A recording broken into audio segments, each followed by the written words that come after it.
Hello, everybody, and welcome to the Tardis Zone Talks. And we are here to discuss the big news that's happened in the fandom recently, the return of RTD. And as I said, the weekend just gone, I'll be bringing individual people on to discuss this very hot topic. But also, I have to say, I haven't seen a buzz in the fandom like this for a good while, and that's good. That's something that should be embraced. But I'm still buzzing. I still haven't, still hasn't fully sunk in. But we are definitely in for some exciting times now. Um, we've had 5 years of this regime, and it finally will come to an end, which we know now. So yeah, I think there's a lot of things to be optimistic about. And we have Gormskitucker joining us tonight, and we're going to get his thoughts and feelings on this. Seriously, man, the people will remember this decision for years to come. I think this is a step in the right direction. And he did it once before. He made this show a global phenomenon. There's no reason why he can't strike lightning in a bottle a second time. I really do believe that we're going to get something amazing. I just don't know why. I just have this gut feeling. So we'll see what Gormskitucker has to say. We'll bring him on. How are you? All right, mate. How's yourself? I'm not too bad. Still buzzing over the news, of course. How are you feeling about it? This is as excited as I've been since the night they announced Capaldi. Wow. How everyone's feeling just now is how excited I was when they announced him. I'm delighted with the news. I don't drop story spoilers. I don't do anything like that. But what I can tell everybody tonight is, and you can back me up on this note, I've had a little bit of an insight into what's been going on sort of behind the scenes for a few months now, and I've been dropping things on Twitter, and obviously Eddie's been coming in with his things as well. Yeah. This has been a long time planning. I was told back in March that there was major moves ahead, not just to replace the current regime, but to actually repair the damage that's been done to the show over the past 5 years now. Whatever side of the fence you come down on, whether you love the Chibnall era, whether you love Jodie, whether you hate it, immaterial. As a whole, it hasn't worked. Yeah. And I was told back in March that the approach they were looking to do was go in with an RTD season 1 approach and do a complete overhaul of the show. And that's everything from, is it a doctor and a female companion? Is it a young companion? Is it an old companion? Is a doctor a male? Is the TARDIS traditional TARDIS? Is it set in London? Is it set in alien planets? Does he fight the Daleks? Everything was been overhauled with the approach that RTD did. Now, the approach was, what was Russell T Davies doing in 2003 to 2005? That's what they'll do now. And I was specifically told that they were looking for a heavy-hitting showrunner that was a major TV player. Right. And they were going to give them the full clout to restore the show and the budget to its former glory. That's what I was specifically told. Now, I wasn't told that it was RTD. I was just told it was someone of his stature. The rumour at the time was that it was going to be Moffat's production company that would produce it for the showrunner. And the name I was given as the Doctor would have been Stephen Graham. That's who they wanted to play the Doctor. Now, I don't think Stephen Graham's going to happen anymore. But everything else I've been told has been bang on. Heavyweight showrunner They went to JMS. They've obviously been chatting to RTD. They've got Russell T Davies Production Company, which is Bad Wolves. So that's Julie Gardner, Jane Tranter, Phil Coulson, probably Murray Gold. The whole shooting match will be back. No way. Murray Gold. This is massive. Murray Gold. Oh, man. That's not confirmed. Right, That's not confirmed, but exactly, and everything that's discussed on this, I just want to actually say and put that out there, a little bit of disclaimer for anybody that's watching, that everything that's discussed on this channel is obviously rumor and speculation. We don't, nobody on this channel is saying it's fact, but very interesting if Murray Gold, because I didn't like the way he departed the show when the new production team came in under Chibnall. It was like as if they were just all cleared out and told they were gone. That never sit well with me. Yes, I will admit I think Murray Gold had gone a little bit stale, but then near the end, obviously with season 10, I thought he picked it back up again. I thought we were getting some of the best stuff. I know some people will say that a lot of it was repeated. Well, I think I don't agree with that. I think there was some lovely soundtracks during Series 10, and I don't think they've even still released that soundtrack as far as I'm aware. No, they haven't. And, Murray Gold isn't confirmed, but the name I was given back in April was David Arnold. They were looking at David Arnold, who does the music for Sherlock. Right. That was the kind of guy they were looking at to come in. So what I can tell everyone is that this isn't going to be just Doctor Who season 14. If you're expecting season 14 of Doctor Who, it's not what we're getting. What we're getting is a heavyweight, full weight of the BBC behind a rescue mission. And this is to rescue Doctor Who from the mess it's in and restore it to being the number one programme in their schedule. Can I ask you a question that a lot of fans have been asking? And I think it is a legitimate one, right? Now, I don't know what answer you're going to give, but there are a lot of fans worried out there, and we're not going to mention anybody's names or anything like that because I'm not past all of that shit. People are entitled to their opinions no matter what side they're at the argument they're on. That's fair enough.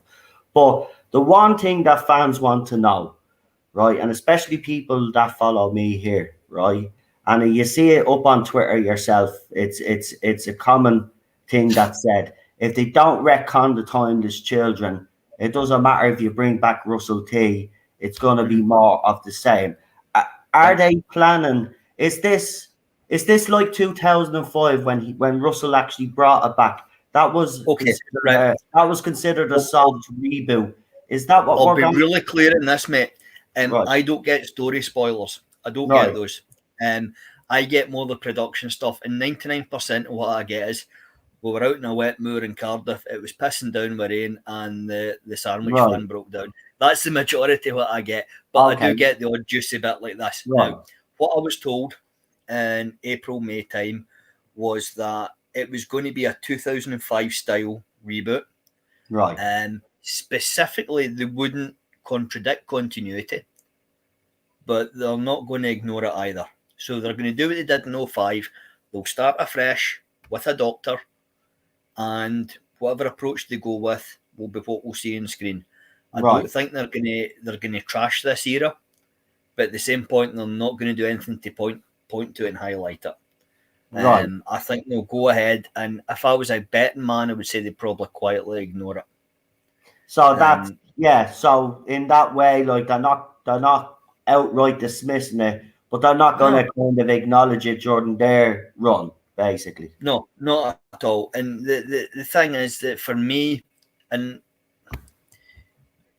people have got to understand that the reason how this kind of came out in March and April was that the licensing people who license the toys, the bed sheets, the novels, the toothbrushes, the merchandise, a lot of these licenses had expired or were expiring. And they had specifically says to the BBC, the product that you're serving up just now is not selling our product.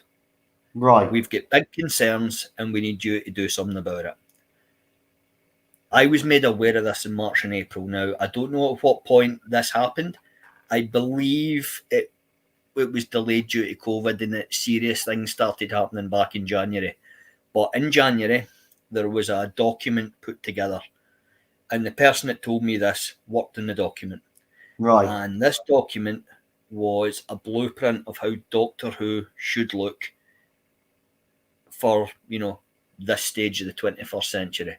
Right. And as I said, is it Earthbound Adventures? Is it intergalactic? Is the TARDIS, is it a coral TARDIS? Is it a young Doctor? Is it an old Doctor? Is he grumpy? Is he cheerful? Is it a hot young sidekick, or is it an older sidekick? All these things were broken down. Right. And the approach that they said is they're going to take this as if it was Russell T coming back to do it. Now, whether the individual that worked in that knew he was coming back or not, that's not really the point. The point is that they pointed very specifically to Russell T Davies's era and said that's what connects with people. More importantly, they looked at what the Disney channels were doing in terms of The Mandalorian and said, back in 2005, we used Buffy as the template. Right. Now we're going to use the likes of The Mandalorian and the Marvel shows as a template. Right. So I think what we're going to get multiverse? Oh, no, not the multiverse, mate. No. I'm thinking more along the lines of, do we drop all 8 episodes at once, or do we drop, one a week? Do we stream it? I get what you're saying. Yeah. They're looking at the way those companies, their model, and they're trying to see if that will make it. Yeah. That kind of makes sense. Specifically, what I was told is, look at how The Mandalorian connected with old school Star Wars fans after the new movies. True. That's what they're looking at, right? There is nothing that's going to be done here that's going to contradict Chris Chibnall's work, but we're going to get a full-scale rescue mission of Doctor Who. So BBC are really keen on keeping this going. Even though they know this era has, and as you said yourself, it doesn't matter what side of the argument you're on. No. It's irrelevant now. It just hasn't worked for whatever reason, and people can point fingers and stuff like that on both sides and say, well, that's the reason. It's irrelevant, right? The fact of the matter is, it hasn't worked, as you said. So now this is going to be massive, was what I've been told, right? Behind the scenes. Can't say that. I don't think people realise how much of a full-scale effort's gone into fixing it. I was told months ago that the job they've got to fix the show is bigger than the job that Russell T Davies had back in 2003. Seriously, it's that bad? It's that bad? Yeah, well, think about it. And the way it was put to me, and this isn't my words, this is someone else. By the time the show came back in 2003, no one gave a shit apart from the old school fans. The kids didn't know who Doctor Who was. Yeah. The kids didn't care about it. It was a laughing stock. People had forgotten about it. It was spoken in the same breath as Blankety Blank and Wogan. Yeah. Right? As an old TV show for back in the day that no one cares about. Now, everybody knows about it. You can get every episode of New Who and BBC iPlayer. It's very, very fresh in people's memories just how much of an accident this era was. And by the way, if you like it, doesn't make you wrong. If you love this era, fair play. They'll always be there in glorious UHD and iPlayer. But it's a massive, massive job. There's a lot of work that's been done behind the scenes to get to this point. They were speaking to showrunners, massive showrunners, like J. Michael Straczynski. That broke a few weeks ago. At one point, they might even have tried to get Moffat back with a younger showrunner alongside him to take over. At one point, they were looking at Neil Cross, and at one point, they were looking at Neil Gaiman. Oh, wouldn't have minded Neil Cross now, myself, for Even Gaiman. That would have been, they would have been excellent choices. Another name that's been banded out there as well from people in this chat, especially, is a Toby Whithouse as well. What he was mentioned along. He was the young guy who was mentioned alongside Moffat. That rumor came up September last year. So here's the thing that your audience might not know. In September, and I've been telling you this behind the scenes, and We know a couple of people that's backed this Yeah, up. we've been working hard on In, that. Yeah. in September last year, before they started filming season 13, Mm. a lot of the freelancers that had worked in the show for years hadn't heard anything. Yeah. And again, this isn't a criticism. There's been several, how can I put this? There's been several breakdown of communications between the current regime and the BBC. There's Wow. been several breakdown of communication between the current regime and the old school Moffat, RTD era contractors that worked in the programme now. Whether that's right, wrong, or whatever. But Chris Chibnall and Jodie Whittaker walked off this show a couple of times. They said, "We're done. We're not coming back." See, when I hear stuff like that, that's very unprofessional in fairness, right? And this is the thing, you know, what I've been told as well, and you've been told this as well, is like he has these grand ideas, but Chris Chibnall's sticking point has always been the communication side of things, or being able to get his ideas across to the people that's actually working for him. You know, because we hear all these stories that behind the scenes he's generally a nice man, but when it comes to implementing what he wants, he's no, not generally a nice man. He is an exceptionally nice fella. See all the people that hate him. Yeah, you're getting it wrong. He's meant to be a gentleman. He's meant to treat his people really well. He's meant to be a professional, but with him it's his way or no way. And to be fair, RTD and Moffat are the exact same. So let's not. Moffat could throw his toys out of the pram as well. Actually, yeah. But you know, Jodie Whittaker, whether you like her or not, I don't. But you know, it's an actor on a TV show. You know, there's people don't have food in their houses just now, so there's bigger things to get upset in a TV show about. However, Jodie Whittaker does not give a flying fuck about Doctor Who. That you can take that to the bank. No, she doesn't. That's the problem with fans. No. Like she never has, and she has made some statements and done little videos, you know, that hadn't helped the situation, right? And I don't know who our PR team was, but they did her a disservice. I think Chris Chibnall has actually done her disservice, but she hasn't helped herself. And I think she was grossly miscast. That's my honest opinion on it. Yeah, I do honestly believe that if you were going to go with an actress, a Michelle Gomez style actress, that caliber, that's where you needed to be going. You know, Jodie Whittaker, unfortunately, I'm sorry to say this, she's just not good enough in a lead role. I'm sorry. That's why you had so many companions in Series 11. He knew that she couldn't command the screen. So you have to have all these different elements, you know what I mean? The companions to try and make it work, but it's never worked. That's the problem. On that, you're saying a Michelle Gomez style. He put an offer out to Michelle Gomez style actor, and her exact words were "fuck off." Right? This is a very, very famous actor that Chris Chibnall knows very well. And she was like, not a chance. I'm not doing it. Not for me. I'm not going near it. She wasn't nasty. She was just like, "Off, I'm not touching it." Yeah. You know, and we can probably work out who that is. I think everybody knows who turned down the role. Yeah. They're very clear in the chat. Jodie Whittaker was a panic throw the dice. It was someone he worked with, it's someone he trusted. Ultimately, I don't think she's been helped. She hasn't been helped. No, I agree with you on that one. Yes, she definitely hasn't been helped. That's not speculation. That's yeah. She was thrown into it, given all this nonsense about, you know, Peter Capaldi wasn't universally loved. You're going to be loved because you'll be cheery and bright. You know, it's old men in their 40s that are complaining about you. It's not the real fans and all this nonsense that she came out with. And you know, when she was, just call them Whovians, they'll love you if you call them that. You know, and she was fed a line to follow that really just didn't help her. But the fact is, she doesn't care. It's just a job to her.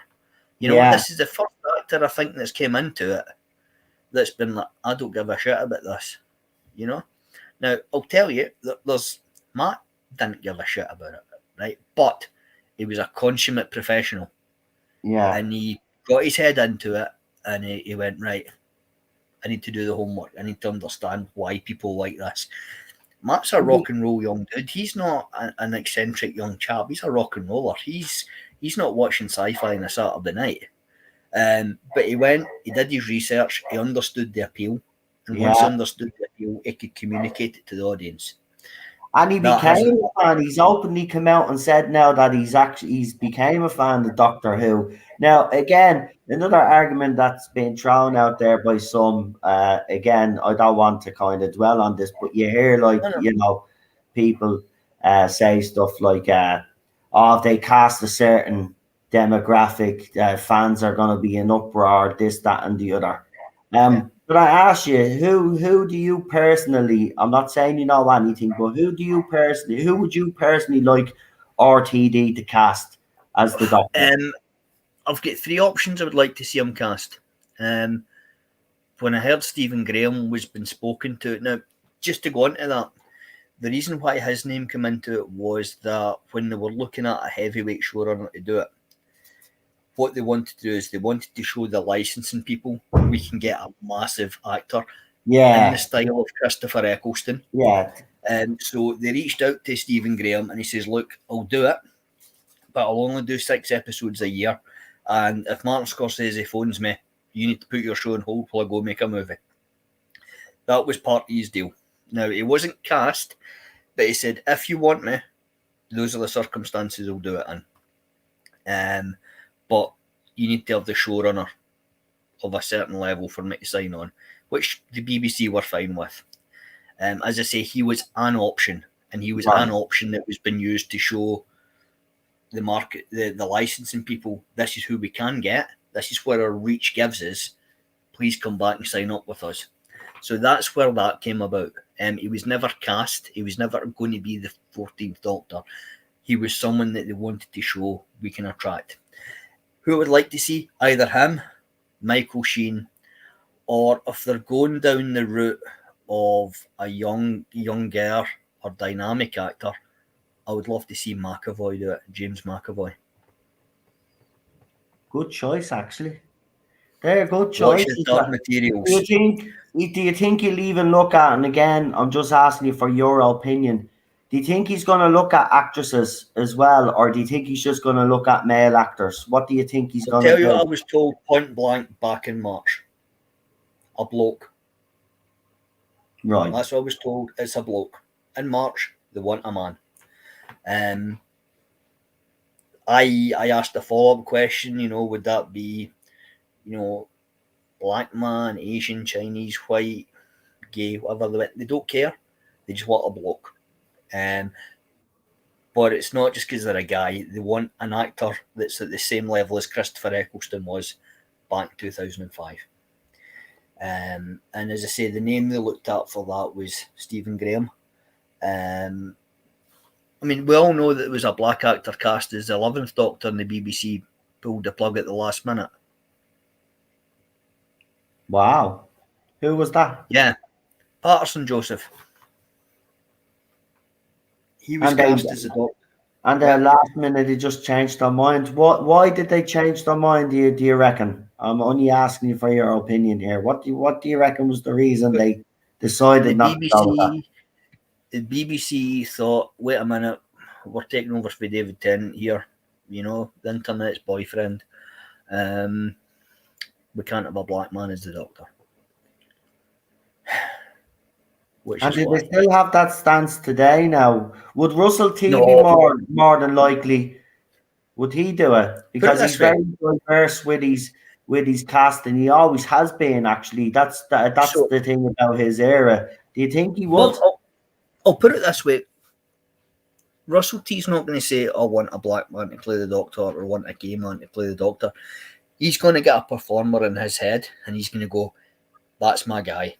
And that's if that guy happens to be who the Doctor is, basically. Yeah. That's my vision. Yep. Right, I get you. That's what it is. So, he could have 3 or 4 names, One could be a black guy, the next guy could be, Jason Statham, the next guy could be Tartan with 4 heads. You I know, know what it's you're not saying. about Yeah. it's not about getting a demographic. It's about getting this is who I think can do it. This is who I'm writing for. That's how they're doing it. But they want a Right. bloke, and I'll tell you why they want a bloke. How can I put this without sounding bad? When you take the Doctor into the past, and it's a female Doctor, Right. there is likely to be told, get in the kitchen, get a slap, be treated sexist, misogynistically, whatever. It's a barrier to the storytelling by putting the Doctor in the past, because every time you put the Doctor in the past, you've got to explain why all the sexist men are listening to her. Whereas if you put a bloke in the past, you don't have that storytelling barrier. It's one of the things that they actually said when they were doing this kind of document is a female Doctor going into the future works brilliantly because you can do stories where she's going into the future and she's seen how enlightened and modern and inclusive everything is. Yeah. That's brilliant in the future. Yeah, but when you when you go back send to it, the past, you have those problems because the yeah, past and is their past, and we yeah, can't change correct. the past. So That's yeah, it. I get what you're saying. That's And, actually and and the way it was put to me is the only time they really did it was when they did the Witchfinder General episode. yeah. But what they've said is, okay, so now you've established that that's how people are. Why is that not happening every time? And it's Yeah. not because, what I will say, if Russell T would get the right female performer, I'm just pulling a name up, say Eva Green, right? Or Tilda Swinton was to be the Doctor. I think they would do the show in such a way that wouldn't happen. They would use something like the psychic paper or something like that, and they would just write round it. But Chibnall isn't that clever. He wouldn't build something like that into the show. Whereas I think if it was Russell that was doing it, they would build it in. So I don't think he will cast a female. But the brief earlier in the year was a male Doctor. Let's not write ourselves into a storytelling corner. Let's make sure it's a proper A-list actor. They want someone that's going to grab the attention here. So don't be surprised if we're getting a James McAvoy, a Stephen Graham, an Aidan Turner, someone at that level to come in and take over the show. It's not going to be somebody that was the fourth extra for the left in Casualty. It's not going to be somebody that was a supporting actor in a Monday night drama. It's not going to be that. It's going to be somebody that will headline a show. And the exact words I was told was, grab this show by the scruff of the neck and drag it in front of people's attention. And that's a direct quote. So exactly. Because when it came back in 2005, you look at the amount of attention that was brought on to highlight onto it, and already actually, I'll actually prove your point here now. Already, Bad Wolf Productions, Jane Trainer, and others are already talking on Twitter, right? We haven't seen now. Now I know Jodie Whittaker and Chris Chibnall aren't on social media, right, in that way, right, which is fair Not enough, that we know. right? But not that Not we know, publicly. right? But They're on already it we privately. already see that Russell's people are out there now, bringing attention to his era, like, and it's not the Whittaker era, obviously, and the Chibnall era hasn't even finished yet. I wanted to ask you something actually, because this maybe I'm being a bit of a conspiracy theorist here, and you can answer me. I'll answer it. Question. But the timing of this announcement seems rather peculiar in the fact that we're only probably say a few weeks away from Series 14 coming onto the screen. It seems very now. I'm just speculating here, but seems very to me. It seems rather suspicious. It seems like BBC are like, well, here's Russell T. All the attention's gone off Series 14 now. Well, from us anyway. I'm not even talking about Series 13 now. Everything that I've spoke about has been RTD and the excitement for what's to come. What do you think that the time?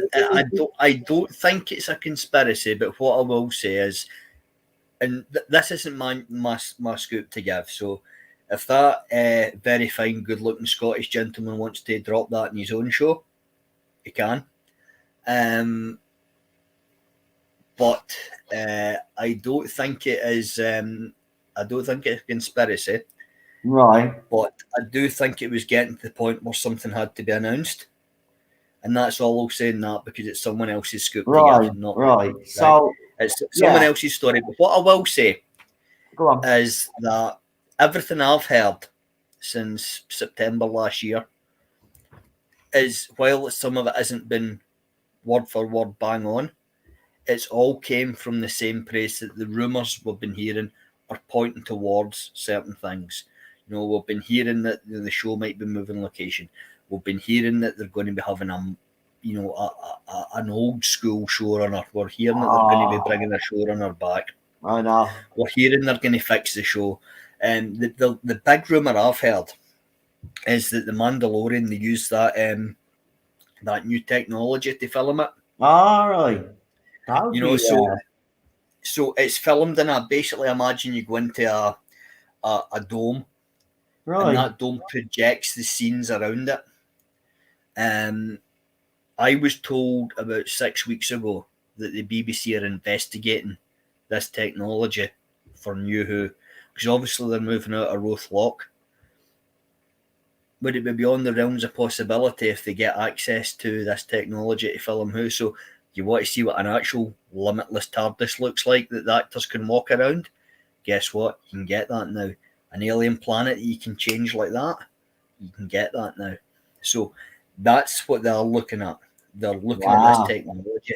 So this is brilliant. Go watch The Mandalorian and look at, you know, how they film it, how they achieve the alien worlds, how they achieve inside a lot of the sets, and it takes minutes for them to upload this. So that's been looked at. But what I want to get across tonight is, yes, everybody's brilliant, delighted that Russell T Davies is back, as am I. This has been ongoing for months.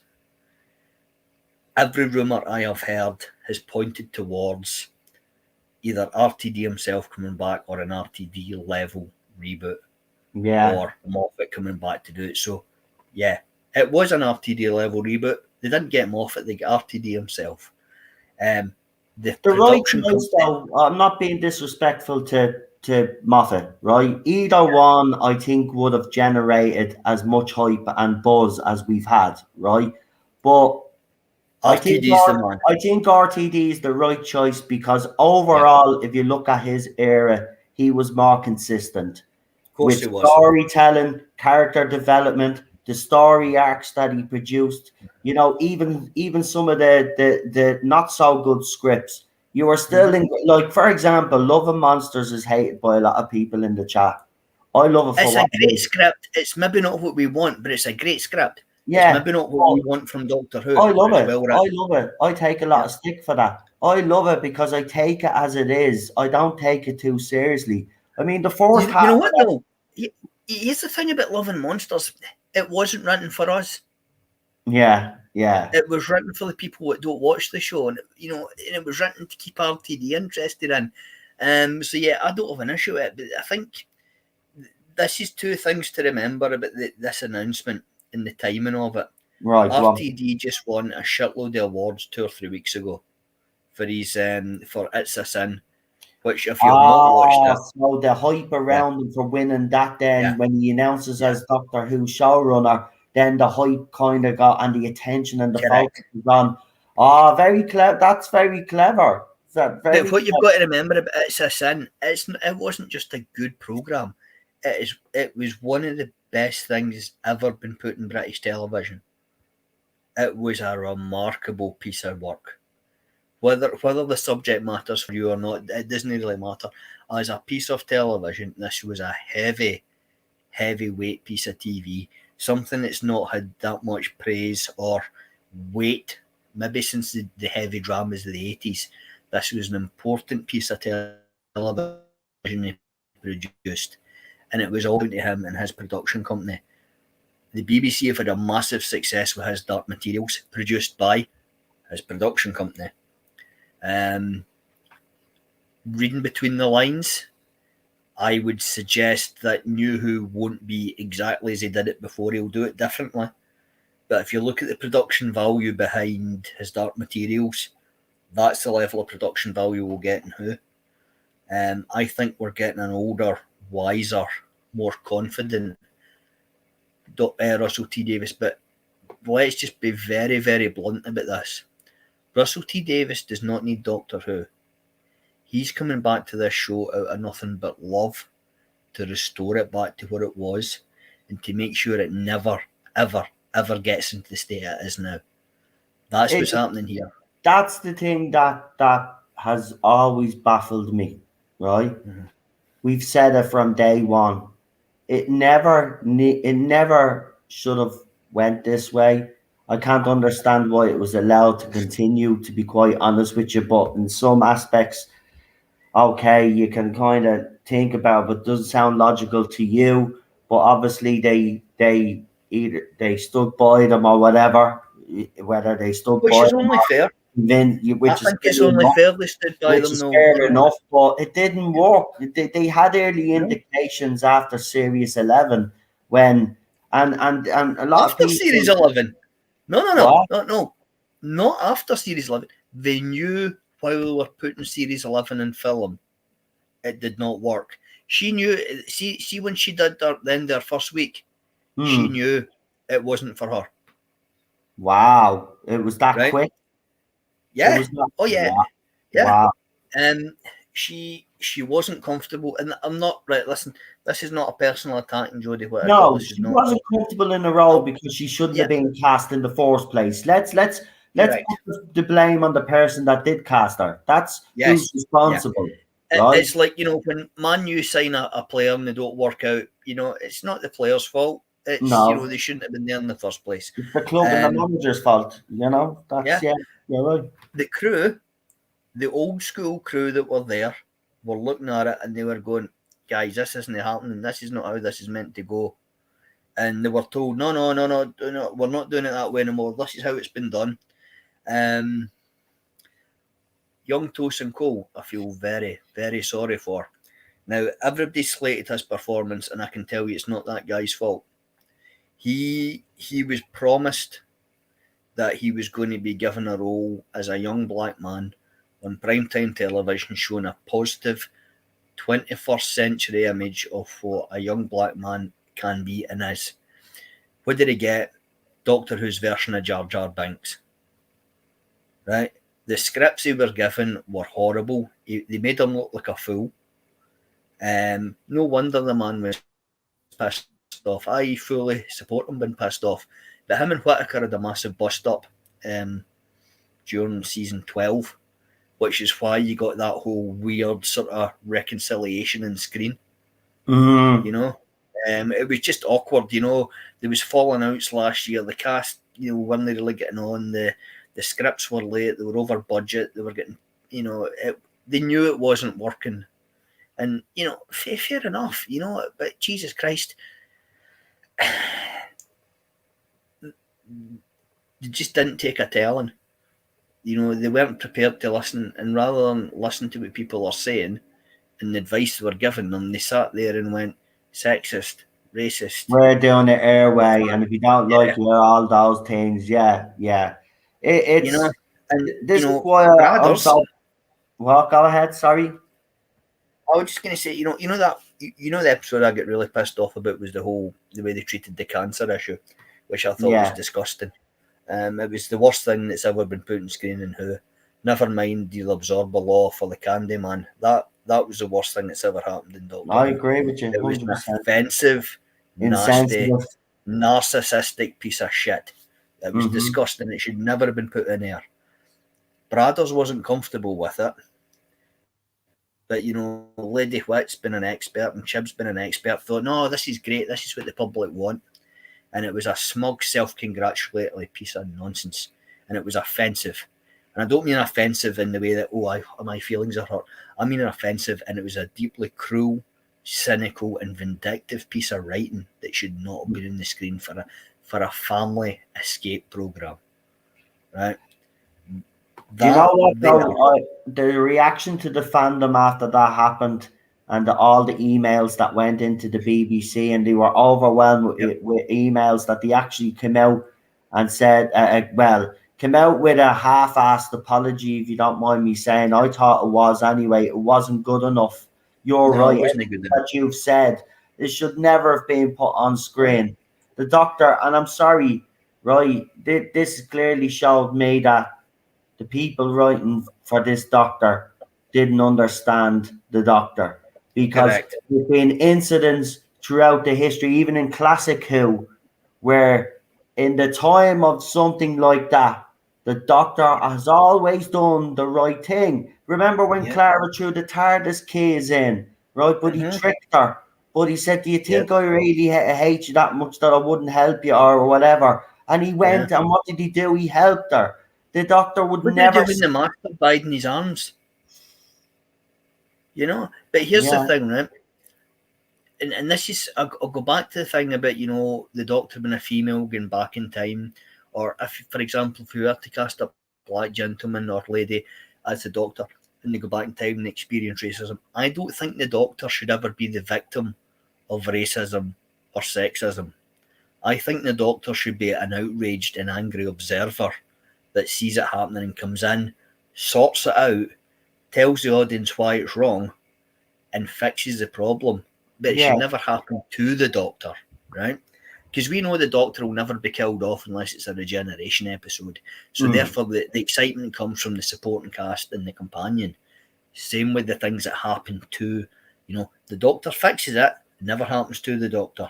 He can get shot at by a Dalek, but he never gets killed by the Dalek. It can. The doctor should see racism and go absolutely apoplectic with rage, and then give a bollocking to the racist, explain why it's wrong for the kids, and sort the issue out and get out of Dodge. That's what should happen. But the Doctor Who dealing with cancer, a very real thing that has affected billions of people and has destroyed lives, including people who are watching it for entertainment and don't need to I be know. reminded of that. Allegory, metaphor. It could have been an alien illness that affected an alien somewhere. And the doctor could have, if they really wanted to show that the doctor's an arsehole, they could have showed it that way. But you don't take that subject and you don't put that in Doctor Well, Who. what baffled me as well, though, was that not after on socially awkward line, which was that Came boiled out my. and over for that But, doctor. but here's the thing: she's in a time machine. So you mean to tell me that you couldn't bring Graham to somewhere in the future where they can Yeah. obviously detect cancer or cure it, or even to make sure that he doesn't have it again, put his worries at ease? Like, she didn't even suggest. I know I'm supposed to say something here, but I'm socially awkward. That was the But wrong it's not response. just, but no, it wasn't just the writing there. It was how it was performed. And if Yeah. you watch how smug she was there, it actually, I've not been able to see it since because I would put my foot through the telly. It is, no, I'm being serious, mate. No, I It's enough to agree. make I you was feel out sick. with It's a my mates because I lost disgusting, my grandmother to cancer. My yeah, mum rang me up. She was with her actually our last moments, and to listen to me mum watch our mum die from it, it's hard. yeah. It's horrible. It It's not it's something that's you obviously put in the an person that entertainment passed show. away, but family members as well. It's a very Yeah, of traumatic thing. Like, so for course BBC it is. to be that insensitive about it. But then their apology was a half-assed, but it wasn't good enough. They just. They weren't expecting that reaction. That's why. So I Um, mean, I don't know. but to get back to my point though, on that, Yeah, and didn't want to get that whole conversation was indicative of the problems they were having in season 12. Chibnall and Whittaker thought that what they were doing was putting gold on screen. Even though they didn't think it was working, they thought we're going above and beyond here to make this work. We're doing great stuff here to restore this, and it was absolute shite. And the crew knew it was shite. The supporting actors knew it was shite. but they They, just. But why?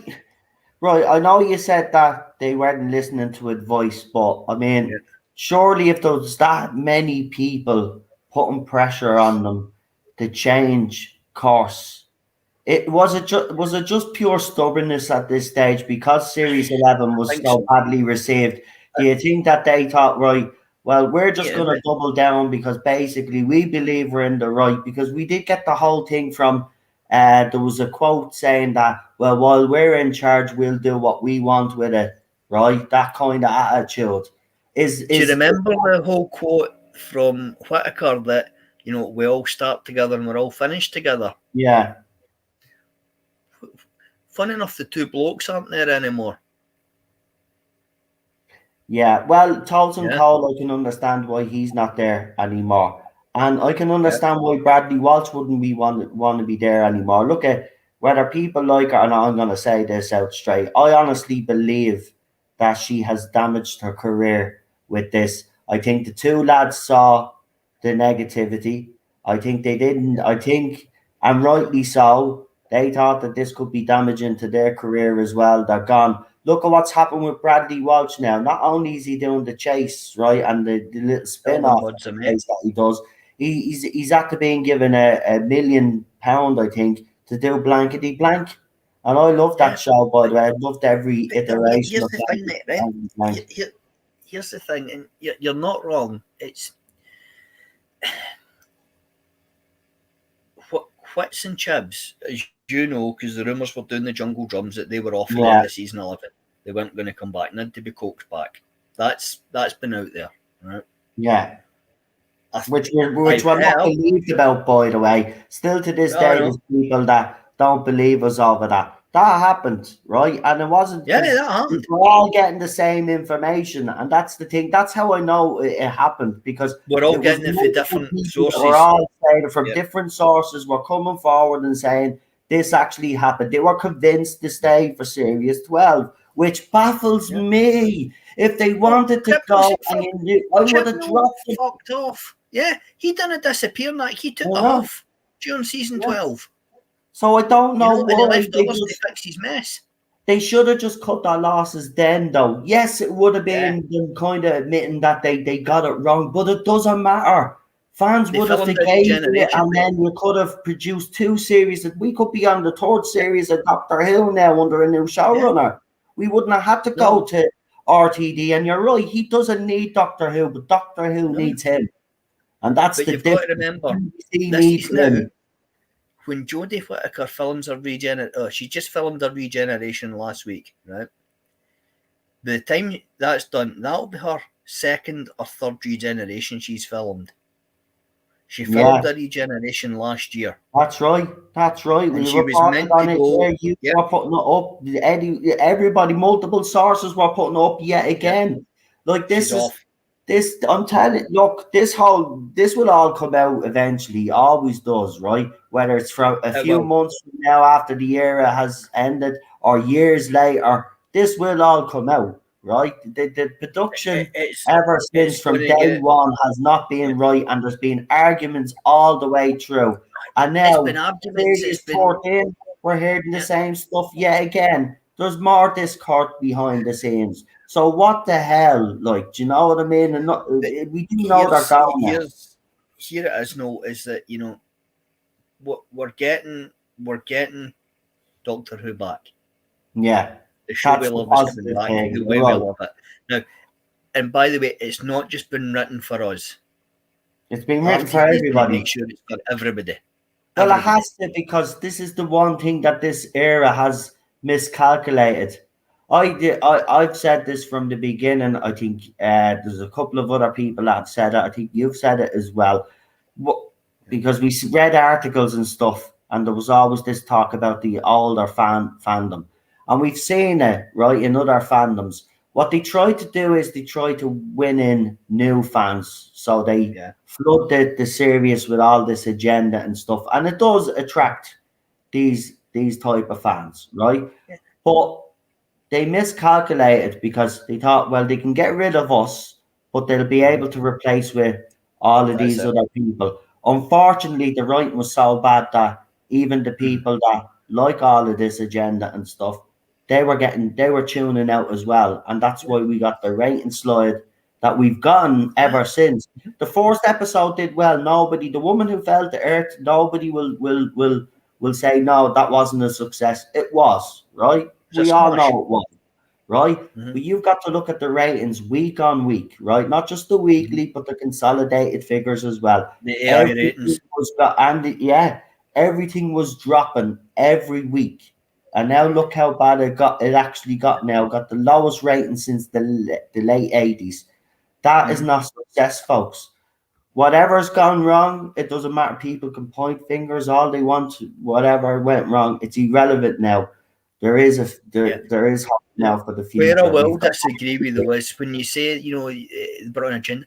Doctor Who's always been political. Doctor Who has always been anti-racist, anti-sexist, anti-homophobic. It's built into the DNA of the show. It is the one TV show, maybe apart from Star Trek, that you don't need to bring agenda to because it's already there. The Doctor is a proud snowflake, right? The Doctor's the biggest snowflake of the lot. But the thing is that the writing was so bad, the writing was so terrible that it actually undermined the very serious subjects that they were writing about. Yeah. They went to write about mental health, and Jesus Christ, I mean, it's an embarrassment of a storyline. It was embarrassing. Yeah. Seriously. They tried to tackle racism, and holy fuck. Yeah, that was just, I've seen that on and TV. Ryan behind the bin was some conversation though. That where they were behind the bin, you were talking about. That was this is the problem I had with it, right? People say, "Oh no, you're racist because you didn't like that. See, you didn't understand this." But here's the thing, right?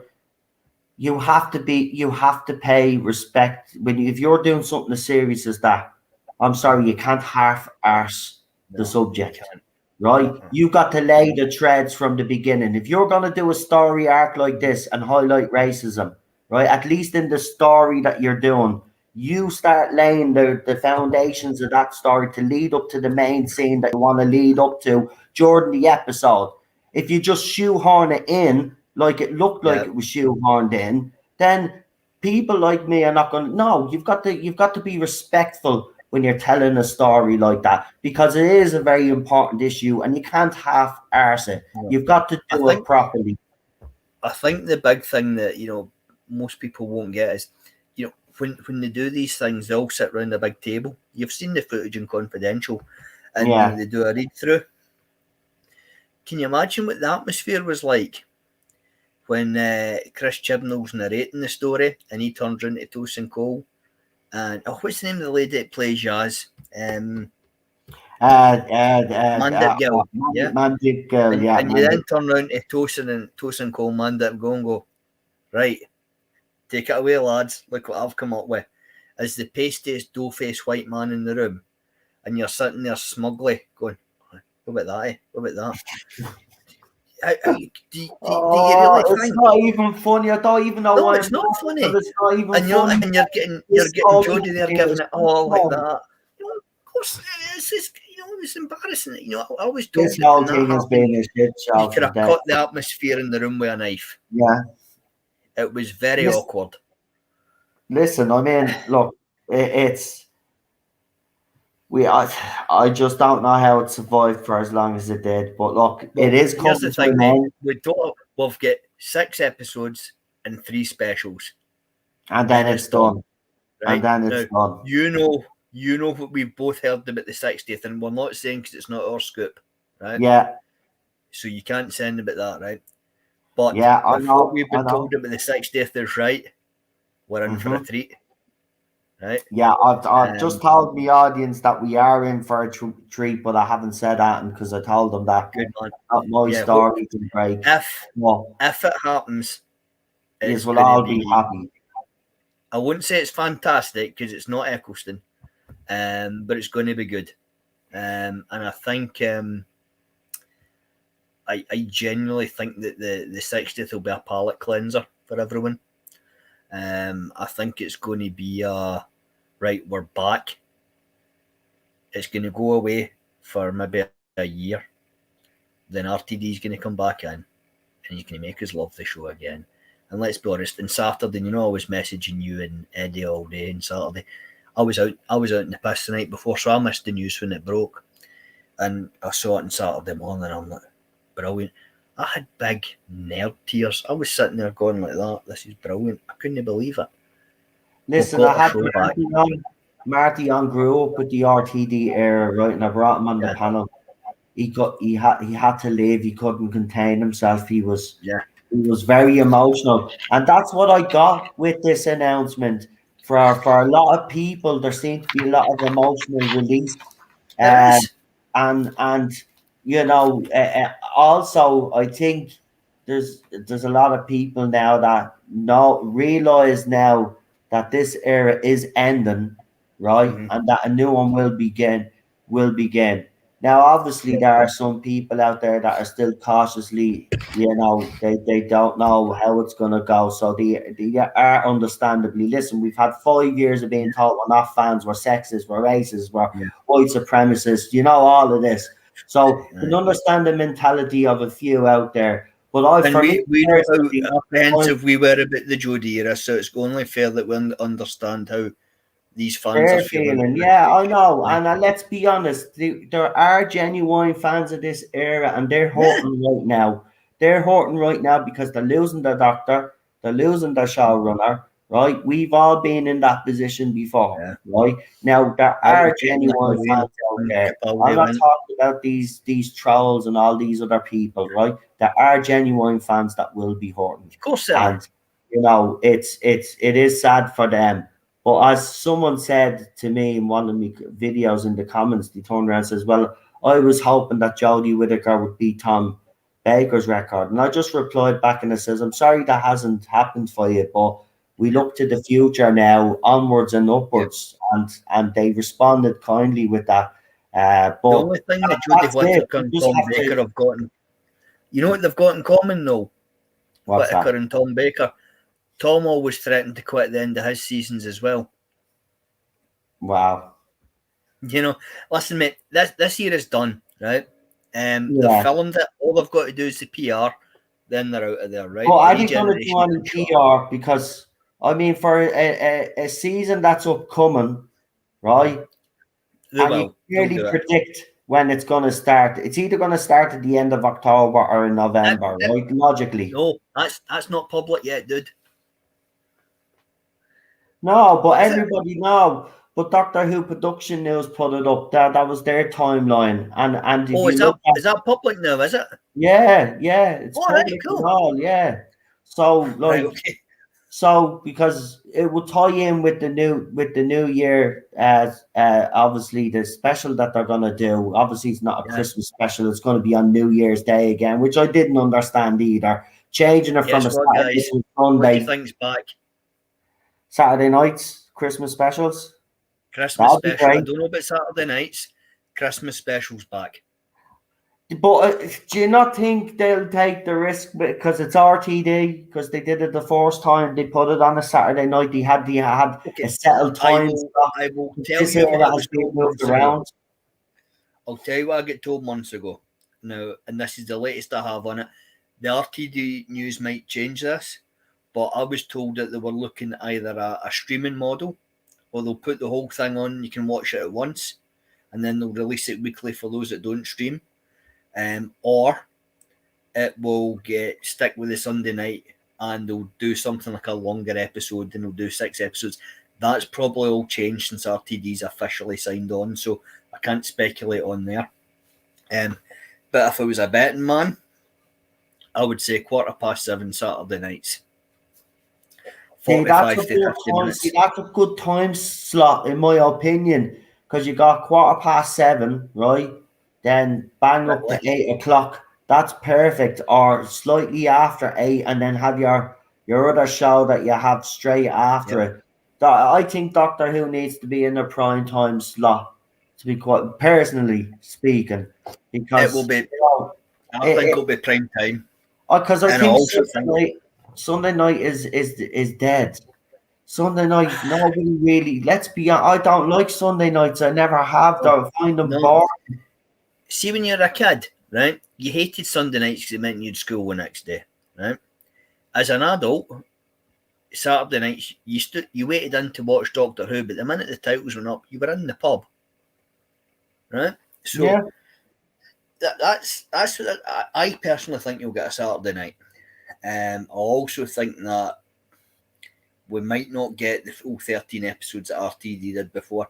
I think we might get some like a 6 or 8 episode season, with a Christmas special, and you'll probably look at 50 minutes to 55 minutes an episode. So he'll probably slightly extend it, but make shorter ones. But we will know with Russell T though that every episode that's done will be done really well. It'll be done with love and it'll be done with respect. Yeah. So, and you know what I've enjoyed more than anything, is seeing how positive our community has been again. The fans of in the whole came together. I've saw how happy you've been. You know, Daniel's been, Eddie's been. You know, and Eddie supports Motherwell, so he's not got a lot of things in life to be happy about. You know, but you know that's one of them. The Doctor Who's coming back. But you know, it's everybody's been positive again. Everybody's fired up, and there's no all the bad feeling, all the bullshit, all the worry that the show was going to be. That's gone. We're entering into a golden era. We've got the gaffer, the governor's back, and if he gets the right doctor, yeah, this is going to be amazing. It's going to be absolutely amazing. But this has been a long time planned. It's a full-on rescue mission, and I think we're going to get something pretty bloody special, mate. I'm buzzing. I really am. I'm just waiting to see when this era obviously officially ends, and then the build up to his fourth season or whatever beyond. We don't know yet. But I'm just excited to see what he does. I'm excited to see who he casts as the Doctor, firstly, and then as the companion or companions, whatever kind of dynamic he's going to go with, and just to see what's put on the screen.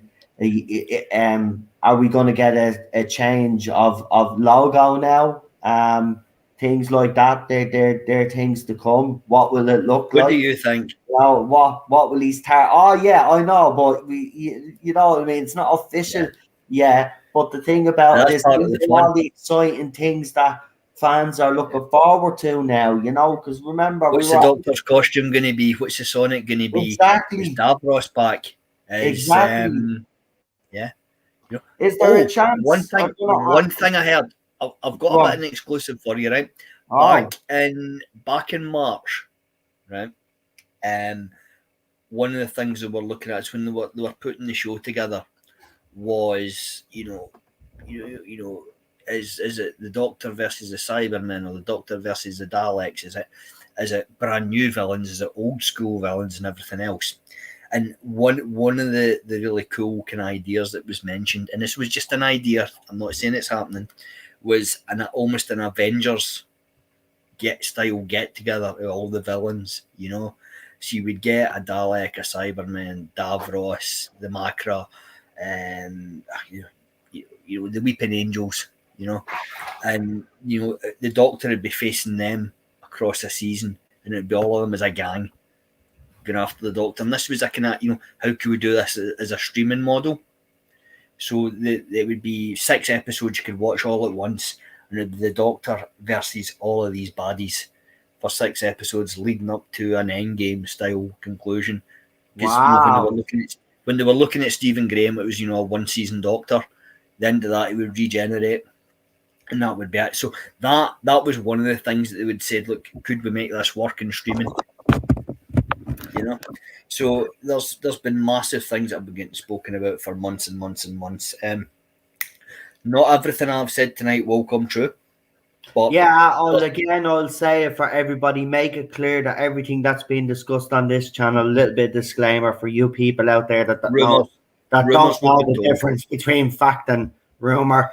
Everything on this channel is rumor and speculation. That's it. We're not saying it's fact. So we put that out there. And we're certainly, when we're talking about people falling out behind the scenes, We're not trying to disparage people's character. We're not trying to make them out to be bad people. No, it's what's happened. Look, in life. this is the thing, and I'm going to be out straight here. As I've always said, people say, "Oh, you have an agenda and all this because you didn't like this area." No, whatever I receive or anybody else receives out there in relation to rumor or source information, right? We put it out there, right? The way we get it, right? There is no agenda, right? At the end of the day, right? I think a lot of us have proven time and time again that some of the information that we get seems to pan out. Yep. We've been called lawyers, I don't know how many times. So I just want to make it clear, everything on this that we say is rumor and speculation. And sometimes it pans out, sometimes it doesn't. Sometimes it doesn't, lawyers. That's the way it works, by the way, folks. Of course. And nobody gets everything right 100% of the time, because that would, you know what I mean? That if you did, then, you know, but that doesn't happen, you know? So it doesn't. And here's the thing, I'll give you a great example of that. You know, back, say maybe October, November last year, I kind of broke that Jenna was going to be in Sandman. Now, the information I got was she's going to be in Sandman, and she's going to be playing Death. Right? Now, I think she'd be perfect for the character of Death, but they went a different direction. Turns out she wasn't Sandman, but she was playing Joanna Constantine. So that's how these rumours work. Sometimes you'll get, oh, this is happening. Actually, it does happen, but it'll happen in a slightly different way. You got the right actress. You just didn't. The role that she got was obviously so the information can be off like that, and nobody. It can be, and that's how it comes through. You know, as I said, I got told months ago that it was an RTD style reboot. Yeah, it was. I just didn't know it was going to be RTD himself. It was doing it, even though he'd been spoken about, you know, helping Moff maybe. And these are how these things come across. Now, there's a lot of stuff that we are sitting on just now. Well, I'm not sitting on it. It's not my scoops, right? It's someone else's, but we know it's happening, right? Yeah. All I'll say is, any of the bullshit we're seeing in fandom just now, guys, stop it, right? Stop falling out. Stop fighting. We're got in 2, maybe 3 years' time, we're going to be sitting down and loving Who again. And you're going to have a queue of folk wanting to come on your show. So let's just deep breath, enjoy the build-up. It's going to be fantastic. It is. It's going to be a wild ride. I have to say, I'm buzzing. I look forward to seeing, as I said, all of these little things that build up to the main premiere of his era. Whatever format it takes, I don't really care. As you said, RTD is back, and I do agree with what you said earlier on. This is a more mature RTD. So if we thought he was great back in 2005, well then, I'm telling you, I think this man is different levels. Ever since he's left Doctor Who, anyway. He's got nothing to prove, and for my money, you know full well my favourite. Is the pressure off him this time though? Is personally? I'll tell you right. I'll tell you now. My source is no longer officially on Who. So as I said to you and Ed privately, you know, I won't be getting much of these kind of rumours. I've kind of shot the load, as it were, for rumours tonight. But what I do know is that it's not a case the pressure's off. The pressure is on. This is a full-on 100% rescue mission. Right? I cannot get across to your audience enough just how much is going into this. This isn't half-assed. This is fired up, enthusiastic, confident. So he's buzzing, but he knows that, you know. He knows what's at stake. He's putting, right, I'll tell you what, I'll frame it a different way. He's obviously putting pressure, even though you said he's nothing to prove. I say personally he is putting pressure on himself to make sure that he produces the best thing that he can produce. Would that be he's the best writer on British television. He's the best we've got, right? If you've not seen it, have you watched It's a Sin? No, I haven't watched it. Yes, Cheryl's watched it, but I haven't sat honestly, it's not an easy watch. It's a tough watch. Lee watched it and he told me it was fantastic. I think he said it's amazing. He loved it. Yeah, but it was a hard watch. Yeah. all I'll say is that he took a really tough subject and he explained it. Yeah. He put it into very human terms. And if you're a prejudiced arsehole that's got an issue with gay people, go watch this programme, because I'll tell you at the end of it, you will have nothing but respect and sympathy for these human beings that suffered so badly and was really badly let down by the government. It's a phenomenal piece of writing. It's an important piece of work. Yeah. And I think the man that produced that is now saying, right, I got that out of my system. I get that bit of anger out of my system. I'm angry at what's happened to who. I'm going to come back and do for Doctor Who what I just did there. I think we're getting proper RTD here, mate. We're getting a man that's he's fully committed, and he knows how to do it. He's got confidence in his own ability, and he's got his production company. It's not the BBC that's producing this. Yeah, It's that's his what. Yeah, production to company. make that clear, actually, yeah, because for people that still think that BBC are gonna have their grubby hands over this, No, they actually don't. This is going to no. be. This is what a lot of fans wanted. Well, yous have got yous our wish, because Bad Wolf Productions, and isn't it BBC Studios, the commercial arm, isn't it? And who else could be back as well? Shh, You know who I mean. shh, say none. Uh, Yeah. but As long look, as it doesn't land on someone's shoulder, he'll be fine. But no, if RTD says he wants Barrowman back, he'll get Barrowman back. look. Right, I'm gonna just say this. I've covered this, and I was I know you advised. have. And listen, I was behind the scenes. I was advised not to. But the reason why I chose to is because I do believe strongly in this. Right, this is how I feel about it. John Barrowman did do something that he shouldn't have done. Nobody's dismissing that, right? Nope. But this guy has apologized now 4 times, right? He was pulled up about it at the time, and he apologized, right? None of the cast members that this happened to have ever, as far as I'm aware, because we know if it did happen, that they go to the police. No, they did make a complaint to Judy. That's fair enough. She came out and she confirmed that. But he apologized yet then again, right? Okay. And then when a certain You're not actor wrong, out mate. there You're allegations not wrong. came out against him, all of a sudden then John Barrowman seemed to be scapegoated, in my opinion, and then was forced to apologize again, which he did, right? Mm-hmm. And all we're getting is, well, they're not sincere. How many times does a man have to apologize? So what I would say is I very broadly agree with you there, but what I will say is that anyone else even hints at taking their cock out in the workplace, they're gone there and then, no questions asked.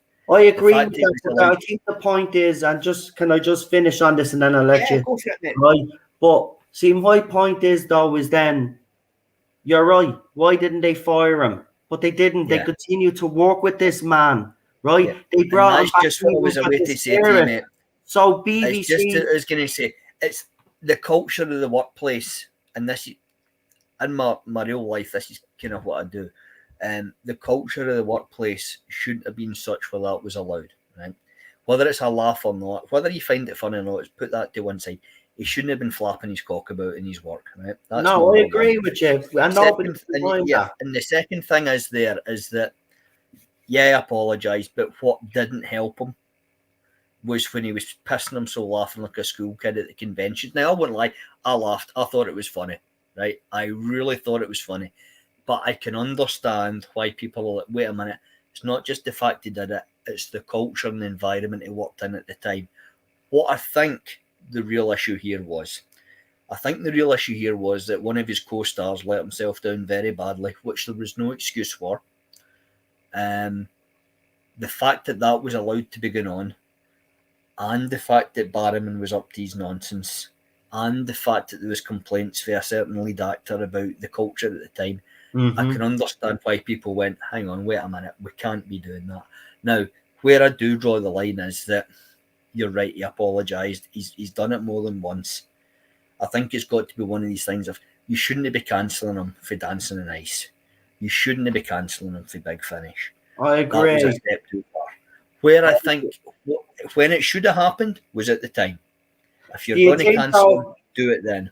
Do you think though? And I have to ask this question, and it's just your Yeah. opinion I'm asking for here. Yep. Right. I think we've already seen actually that he's appeared on BBC. He did that. What was it? The QI show or whatever it was. Yeah. John Barman recently. Yeah. If RTD was to bring him back, do you think it would face any backlash, or do you think people will just accept it now? I think if RTD is to bring him back, it would be accepted. For several reasons. Number one, he's the most respected television guy in the land. He's the Martin Scorsese of British television. Number one. If RTD says something happens, it happens. Number two, the fact that RTD's a gay man as well, an openly gay man. I think he could come out and say, look, yeah, I was a showrunner at the time. I thought it was funny. We didn't realise, and it would be accepted. Whereas I think if Moffat was to come out and say, "Oh, it's brilliant," a guy flapping his cock about the young woman there, I don't think it would quite have the same, that wouldn't go down same well kind of at thing, all. you know. Yeah. And lastly, here's the thing: the whole negativity towards who the past few years, along with the Noel Clarke bullshit, which is a disgrace, and the Barham and stuff, all just went negativity towards who, negativity towards who, negativity. Now, what have we got? Positivity. Positivity. Buzz. I genuinely think that if RTD brings back Barham, and let's be honest, the big man, whatever you think him as an actor, whatever you think his sense of humour, he's entertaining. Yeah. And he loves Doctor Who though. He loves that's what I love about John Barham. He loves it. He's a geek. He loves Doctor Who. And I mean, you know, he's an infectious personality. Yeah, he has, man. He has. I watched him. I will tell you a story about Barham for one of the for the guy I knew that worked in the show, or woman I knew that worked in the show. Oops. There was one night when they were making season. What episode was the one when it was the whole Yana? Was that season 3? Yeah, that was season 3. Yeah. Right. So they're filming all that in a quarry, and it's about 4 in the morning. It's pissing down with rain, and everybody's knackered. Right. All of a sudden, Big Barrowman turns up in a full fairy costume, right? handing out treats, teas, coffees, snacks to the crew. And by the end of it, everybody's like, yeah, fine. Like, just get on. It's just like, John, get dressed. We're going. He's the kind of guy that pulled everyone together and kind of got everybody sort of fired up, So he's I think he can behave as a bit of a tit at times, but I like the guy. And I think we should have a look. Well, here, we're focusing on RTD quite a lot. I don't know how long I've got you on for, but I wanted to ask you this. I'm here for a bit, mate. Right, so I was going to ask you this because is so the licensees obviously are relieved. Doctor Who magazine, I say, are relieved. Right. Doctor Who magazine. I'll go in that one, right? Chibs has distanced himself from the magazine during his tenure. Wow. He kind of half went to Whittaker and the Castle. That's for them. That's the people you want to be speaking to. Those people over here. That's the fans. So, I would maybe suggest that there's been an active distancing from the magazine because it was seen as something the older fans read rather than the people they wanted to go for. I think what we'll see now is a full-scale reinvigoration of the magazine, because the last time I read it, it was like that. It was paper thin. The content was not as good as what it used to be. I think that will come back now properly. A good read again. I also think that there'll be a better engagement with the fans. And when I'm talking, I'm meaning folk like me. I'm in my 40s. I don't know what age you are. You're in your late 20s, aren't you? No. Yeah, I'm in my 40s as well, man. You well know it. You, me, and Eddie, mate, we're like the 3 musketeers. I'll let the audience, pick who was the fat musketeer, but it was like we were actively pushed away for the show. Yeah, That's not for you true. anymore. Go away. That won't happen, right? We'll be brought back into the fold. Younger people will be there, but the licensees, they are fucking buzzing, right? Oh, The toys, they'll be back. The yeah. calendars, they'll be back. The book line, that's fixed. Big Finish, that'll get a rocket up them. They'll come back better than they were, and they've been pretty good. You will see the DVDs, the Blu-rays coming out. There'll be a focus in the streaming, definitely a focus in the streaming. So don't be surprised if who pops up in an Amazon Prime or maybe pops up again in Netflix, but all remastered. What else do I think we'll see? We'll probably see the new Sonic. We'll see the new Doctor action figures, the new Tardis. But yeah, the licensees, they're the ones that drove all this. As I said in the chat the other night, the licensees are the ones that demanded this happened. Right? They didn't say, oh yeah, we love the new era, but it doesn't work. They went, look, it doesn't work, it doesn't sell, we've been burnt with product, we can't shift, fix it. And if you don't That's fix why this it, has happened. and then basically, if you don't fix it, we're out, sort of Yeah, attitude. we're out. Yep, international markets, they were going to bail on the show. Once their contracts expired, they were done. Guess what? RTD's back. Who's going to sign back up again? You got it, international markets. That's look, I'm excited. I'm still buzzing. I haven't stopped buzzing. I'm still buzzing. I don't know what it is, but it's just, as I said, we had the 5 years that we had since the announcement, and it Yeah. really hasn't went well on every level No. But you know what, mate? I've been rewatching RTD stuff the past 2 or 3 days. It's fresh, mate. It's really fresh. Okay, the fashions might be outdated. Maybe some of the phones are using. It works. See that first season? It's Yeah, brilliant. It's absolutely brilliant. I And if know. we're getting that plus, a more mature RTD and a bigger budget and proper casting, mate, it's going to be great. Guys, the limits. I Yeah. am. I just want to see what he does. Because it's going to be fresh. That's the thing. It's going to feel Yeah. fresh. It's going to feel brand new. Yeah, It's it's going not to, going to be his old Who. It'll be a new version of Who from yeah, the same guy. Yeah. yeah. And listen, and people are saying, is he going to have the gay agenda? I didn't have a problem with it.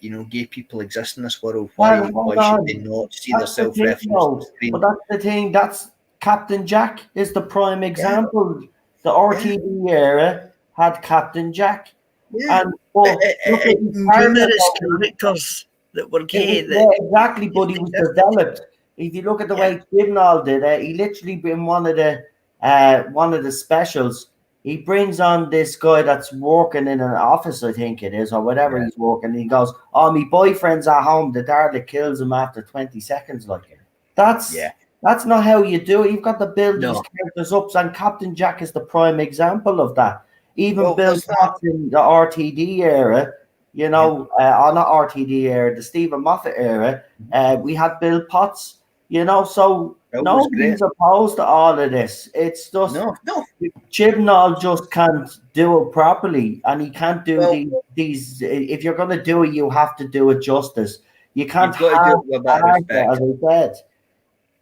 Well, What? here's the thing, though. Everyone, for all the idiots that were saying, "Oh, you're homophobic" and all this, that I went, Morris is saying the first I ever know. director of Doctor Who was an openly gay man.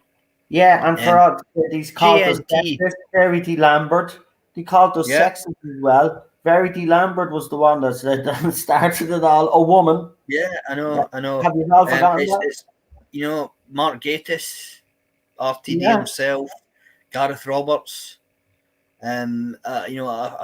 Doctor Who's littered with Did diversity you throughout see the his years. comments? Because someone after RTD was announced, someone asked him a question and asked him, "Do you think you'll get to write on RTD's era?" And his comment was, "I would rather put me ding-a-ling in a kitchen blender," or so the quote was, the tweet he replied. I'll We'll ask see. you the same question that I asked about John Barrowman. Garrett Mhm. Roberts, as you know, has been under Mhm. fire from certain parts of the fandom that go around and cancel people for Yeah. things that they might have said in the past, which I do not believe in. I think it's absolutely ridiculous. People can grow, they can learn from their learn from their mistakes, and they can move on. But do you think he can get some sort of redemption if I I'm don't not think he saying he needed. is I coming don't back, think he needed to be but redeemed. would he not come back himself? He seems very with that reply. Yes, it was funny, He'll, but it does if sound he's like asked, he'll come back. he would come back, Of especially course he will. yeah For RTD, for art. listen, Yeah, mate. See if RTD asked me to stick a bunch of flowers up my arse and wear a ranger strip and walk to the pub and stand and drink a pint, I'd consider it. I wouldn't do it, but I'd consider it. yeah. Do you know what? Right? I think he has been unfairly treated, and you know, I I think for like a the writer, stories in for a Doctor Who. I have professional to writer, say. Gareth Roberts needed to maybe be a bit more tactful with his words. No, yeah, well, he's very look. He's been. I think I've learned very quickly by following his Twitter account. The man doesn't hide behind his words. He's very. He can be very harsh at times, but Yeah, that's him, and you know that's his personality. And you know we yeah, kind of. I think certain fandom parts of the fandom out there have to realize that yeah. and accept it. We're all different. If we were Of course all we the are. same, we'd be boring people. The earth, the society would collapse because we'd be going nowhere. Yeah. We Well, I mean, need. no. Look at this, mate. You support Man U, and me and Eddie still accept you.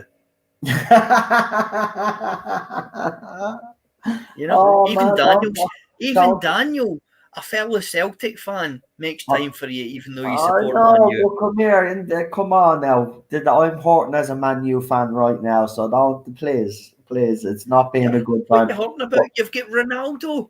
You've got Ronaldo at your club. You've got amazing players. You're doing not too bad. Try supporting the Celtic the now, mate. Jesus wept. hang on That's to a hurting. minute. Hang on, We've got no. the managerial equivalent of Jody in charge just now, mate. So give us a bit of sympathy, but no, Well, it's actually, I'd probably say the same about Ollie. I just think tactically he gets it wrong. Donny van der Beek, right? Don't want to get into football though, right? Because people yeah, are saying don't get into football, but I just want to make this point. Donny van der Beek played for us in the game and he played great, right? mhm, And then the next game that we had, Ollie dropped him and went with Fred and McTominay. Now, yeah, I would drop Fred. I wouldn't drop McTominay, right? But I'd put Van der Beek in there with McTominay because I like McTominay personally. yeah. He He's came good. through He's good. with Jose, and I have to be honest, he's going to be some player as he matures. He will be a player. I know that for a Yeah, fact, he will. no doubts. But he's playing with Fred, who can't even keep the bloody ball, right? He's got a player on the bench in Donny Fred's not a who bad player. He's your I don't think the English leagues. Premier League is his level. I think he'd play great for for Celtic. It's not that. I think the Premier League's is one of these leagues that's quite weird.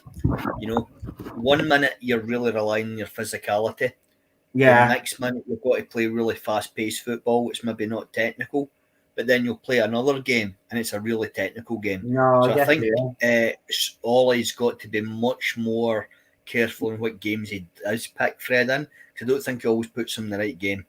I think you can because Ferguson did it very well. I think you can rotate midfield, right? Mm-hmm. Try different combinations. I say, as you said, adapt to every game. And I think the players would be behind that, right? I just Of course, don't see any fluidity in United's play right now. I mean, it's at least with Celtic, you have an identity, a style of play, right? United's well, identity and style of play has gone out the window because of the yeah, manager that we had before Ollie. Now, I will give him one thing: he's brought in some exciting players, right? And yeah. he brought back Ronaldo, which Mm-hmm. I was hyped. Same buzz as I had for Doctor Who. I'm glad he's home. You know, I think this deal could have been done a few years back if we really wanted him before he went to Juventus. I Agreed. think we should have got him then. But we have him now. He's banging in goals, which is fair enough. But I think Ollie is going. Ollie doesn't have a plan B. He's not willing to change. He keeps picking his favorite players. And, you know, Mourinho did the same thing. And look where that led him. I don't want him to be sacked. He's a club legend. Nobody wants him to be sacked. I don't want him to be sacked. But I just don't see where he's going with this team. We should be, in reality, and don't get me wrong, we're only 1 point off, right? We're in fourth place, but we're only 1 point off the top. So it's not a disaster. But we have lost the last 3 games. And for us, he's been in the job for 3 years, right? And we're seeing the same mistakes being repeated by him, right? That's why I think a lot of Man United fans especially have a problem with him right now, is because we're seeing the same mistakes. I mean, he should have progressed every season. I'm willing to give him a few more years if I could see the progression in his style of play, his man management, and how he rotates the squad, but he doesn't do any of that. So, I mean, how many more years do I give him before I'm allowed to say, well, I think it's time for him to move on? We can't, even though he is a club legend, we can't hide behind that. He is the manager. Who would you have as new manager? What? Who would you want as new manager? Right now, I think we need to bring in an experienced manager. I would go in hints with Antonio Conte. I would take him. I think he could get the best out of these players, to be quite honest. You know what you should have done? You should have stuck with Moyes. Well, look what he's doing at West Ham now. I mean, but he's even come out himself actually in a statement and said he got it wrong at United. But I didn't like the way. Look, I being honest, I could see what he was trying to do, but he was never going to get the time. I didn't like the way the Glazers sacked him either. And his career did take a bit of a nosedive after that, because it did deeply affect him. And I will defend him there. It did deeply affect him, because the other jobs he took didn't go out, didn't work out. But then he went to West Ham for that 4 spell and he did well.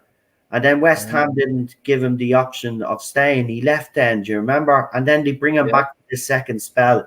And I think they are getting the David Moore, but I think he suits West Ham. I think the players are fully behind him. I'll ask you a who-related question now, mate. What's the one thing you're most looking forward to RTD doing when he comes back? Honestly, I would like to see some old villains come back, but at the same time, I'm more excited about what new villains he'll create, because if you look at the villains that he had during his era, I mean, the Toclafane were a great idea. They were brilliant. And as you know yourself, because when he was doing Series 1, and this is common knowledge, obviously, because it was spoke about, they were still negotiating with the Terry Nation estate for the Daleks, because Christopher Eccleston was originally supposed to get the Toclafane as the main villain throughout his series. So it's another testament as well to RTD's skill, his writing, and his ability, that when he got the Terry Nation, when they got it over the line, he completely changed Series 1, obviously, because he put the Daleks in, right? And then he moved that story then to Series 3, the second season of David Tennant's reign. So this is why I am buzzing, because this man's ability is just, it's improved since he was on Doctor Who. That's the thing.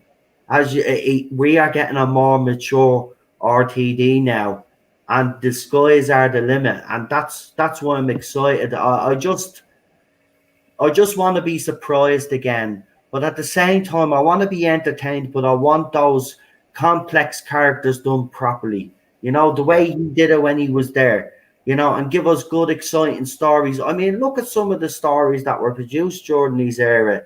I mean, you had the one where they go back, where he brings Rose back to Victorian times.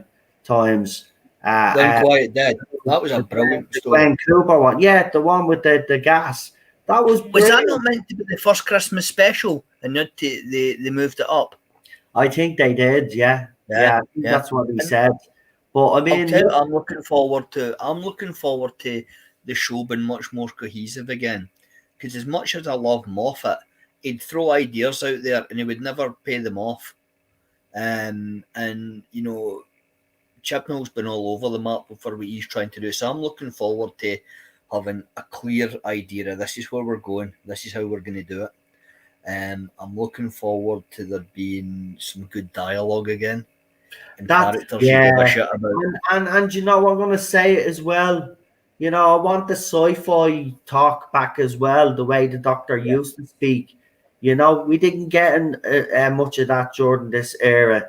And I don't want. And by the way, also, and I know RTD won't do this, Mm-hmm. but you know, the Chibnall era were preaching to us, right? But because he was explaining things so badly, do you remember we start getting the animation on the screen explaining to the audience, Jodie Whittaker looking directly at the camera, giving us all a lecture? I thought we don't need to see that No, stuff now, right? And I no. know he's not going to do that, but I felt like that the reason why I watched all of this era, right? Mm-hmm. But I felt myself tuning out of episodes, right? Just mentally, right? Because the dialogue was just so bored and so mundane. There was Oh, it none was of this. brutal. And I It want the was brutal. sci-fi gobbledygook. I'm sorry, but that's what we are. We're geeks. We're nerds. Yeah. We like that talk, even if we don't fucking understand it. You The know, we versatility, the kind of neutron do flow. know what he's trying to say. The Doctor's trying to say. And you Yeah, know, I and want this trope to stop as well, right? This is one thing that's pissing me off, and it needs to stop. The whole thing, the Doctor blundering in the last minute with the screwdriver to save the day. yeah, I don't yeah, want yeah. any of that crap now. No, get. I would get rid of the screwdriver. I know it sells toys. I know it. I know it's a big source of revenue. I'd get rid of it. As long as they don't bring back the bloody Sonic shades, because I fucking hated them. Ah, Um, I know some people like them. I'm kind of. well, it was done to get. Well, I see. It was done to kind of appeal to the youth because they're a problem with an older guy in the TARDIS, whatever. But for me, it was yeah, get rid of those kind of gizmos. Keep the sonic paper because that's cool. But anything else, I want to see the Doctor work out how he's going to get out of trouble. I want to see the Doctor come in and go look at a situation and say, right, I'll sort out with my brain, not with my magic wand. Um, and I'm just looking forward again to fandom just enjoying the show and stopping at each other's throats. Some of the abuse that my mates are taking, and folk have got it wrong. Just enjoy the show, right? Stop being I dicks know to each other. I'm hoping that's another thing, and RTD does have a big job there as well. It's not just the show, but it's everything surrounding it, right? But it's also the No, fandom he'll sort it. because He'll come you on know, and he'll go be ahead. big Welsh uncle and he'll be all right, everyone, chill. You know, that's Yeah, my Welsh I hope accent. that, look, we know he's going to do that because while he was showrunner, he featured everywhere. He was willing to do Yep, interviews for Doctor Who magazine all the yep. time. Whenever they asked him to do something behind the scenes, he was there. We've seen all the clips. He was doing Doctor Who Yeah. Confidential as well, all of this But other stuff. look at his So, personality. He's a big, warm, friendly guy, right? yeah, And I and think now he's he's going to even bring that. better than what he was in 2005, folks. This is truly an exciting time. Yeah, I still haven't gotten over me buzz. I'll bring Marty on now tomorrow. He had to write notes down. He couldn't when I brought him on the stream.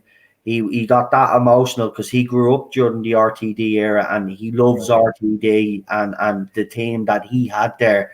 And he got quite emotional that he had yeah, to right. leave the stream. This was, as I said though, this was emotional. It wasn't just the buzz and the relief, but this was really, particularly this announcement, I could Mm-hmm. feel the emotion from everybody that I had on the panel, but from seeing comments on Twitter, Facebook. I mean, even Doctor Oh, Who groups that have been dead on Facebook yeah, for years, all of a sudden are starting to come back speak to up life. again, and the buzz is going again. I mean, this Well, is going to you know last. the private This chats that were feeling, happening all over the weekend, mate. Everybody was absolutely hyper. Everyone. there's even a And if hashtag that's what we're going, feeling, but there's even a hashtag going. I think it's thank you, Russell T. Russell T. Davis 63. He's Twitter handle that he hasn't uh, reactivated yet, but I'm pretty sure he will. no, I But won't. No, I will he won't. not do that? But No, he's and very don't be interactive surprised. with fans. Do you not think he will because he's that type of man? No. Listen, don't be surprised if his social media goes private very soon. Well, I can understand that actually in a way. Yeah. He'd probably only follow the official accounts that will be obviously helping promote his era, and it will be done properly this time. That's the thing. The promotion, obviously, for the current era has been a shambles. Let's just pour Not just the that current way. era, mate. The Capaldi era, the man was shafted. I know he was. Sure, he was changed from different time slots, right? And then Moffat kind of didn't know what to do with his doctor at first. I think he did eventually get the balance right, but I'd say this to people on this Moffat channel. knew exactly what he was doing, but he got it spot on in season 8. What happened was all the newbies that hung on for Matt Smith, it was a culture shock to them, and Gatti says, wait a minute, we need to get them inside, tone them down, but he toned them down far too quickly, far too soon. So it was a culture shock in season 9. Second half of season 9 is great because, he's back to Yeah, his grumpy self. Then season 10, it's like an entirely different character. I He's did nothing not, like but that. I say season 10's underrated. I think that's where, personally, I think where Moffat got the balance absolutely spot on. And you had the dynamic professor and Yeah. kind and student So dynamic between himself and Bill for Pop. me, season 10, his last 2 episodes were amazing. I loved them. Right, his regeneration episodes were great. His up to then it was just okay, but for me they toned them so down. The only time he was proper was when he saw the lash and they went, "You appalling hair." Up until that he was just kind of he's too professorial. And I get that's what they were trying to do, but I think the Moffat at times kind of he had an idea, and then he kind of backed out of it a wee bit. I am looking forward to seeing how they do what the personality of the new Doctor will be, because they can't do the damaged survivor anymore. So Oh, that's an interesting point. I never even thought of that actually. Yeah, it it was the would first be thing I thought of. interesting. What do you Yeah. reckon yourself? What do you reckon yourself now? Not what you've heard, just your personal opinion. Where do you think you'll take this? Where? Oh, yeah. Okay, so I think we're going to see another story arc. Right. And don't be surprised if the Doctor's running to something rather than running away from it. Right. So before they exploded the character and they kind of put him back together, now the Doctor's been put back together, you don't explode it. What do? You maybe have the Doctor go look for something. You maybe have the Doctor be put in charge of something. You've got to give the character a purpose week to week. So before it was David Tennant being sad, but that all went away with the Matt Smith era, and it was all wacky adventures in space. Capaldi had done a good man. Could this Doctor maybe potentially be put in charge of Gallifrey? Could this be a Doctor that's now an older, more mature Doctor that's come to terms with his position as the High Counselor of Gallifrey, something like that? Are they going to do that, or are they going to do a Doctor that's maybe not damaged, but a Doctor that's more, I don't know, That's just had enough with the universe, maybe.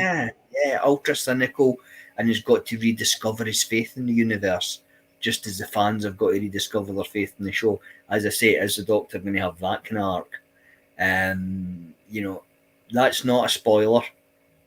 Oh That's no, just you're just it's not. speculating No, it's here. not. It's not. It's just that Speculation.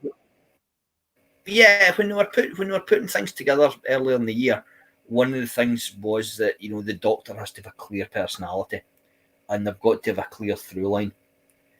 And they were certainly looking at what the through line could be, and one of the things would be what would a Doctor be that isn't damaged and isn't destroyed. What would he be? How would he how could you engage make the character relatable for this bit of the 21st century?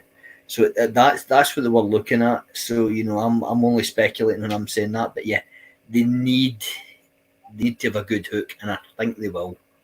I think they'll have some. So I'm looking forward to seeing what this Doctor's going to be, because it's not just going to be walking about with a long coat and a waistcoat. They won't be doing that. It'll be something totally fresh and totally different. Wouldn't it surprise me if he turned up in jeans and t-shirts? But but hey, could be worse. It could be a Man U top. Oh, for God's sake, are we going there again? Oh mate, we're going there. We're going there. Hey, it could be even worse. It could be a Rangers top. Yeah, well, yes, we both agree on that one. Aye, but yeah, well, look, another thing as well, just before you go, because you did say you need to go on the yes, deal. mate. That's fair enough. But the TARDIS exterior, obviously, what you call that? That's another thing to be excited. I'm more excited for the interior. Right, so the interior. If they get this technology, then the sky's the limit. It's going to be huge. Wow. It's going to be absolutely massive. I mean, the technology exists now to do a limitless TARDIS. Think about it. A virtual set. Yeah. A couple of things actors interact with. Everything else will be there projected around them. Oh, mate, seriously, if they can afford this, if they can make it happen, and I think they'll get the money to do it, this is going to be something bloody awesome. This isn't going to be a warehouse set painted black with a couple of Daleks running about. Well, Doctor Who basically it's moving with the times now.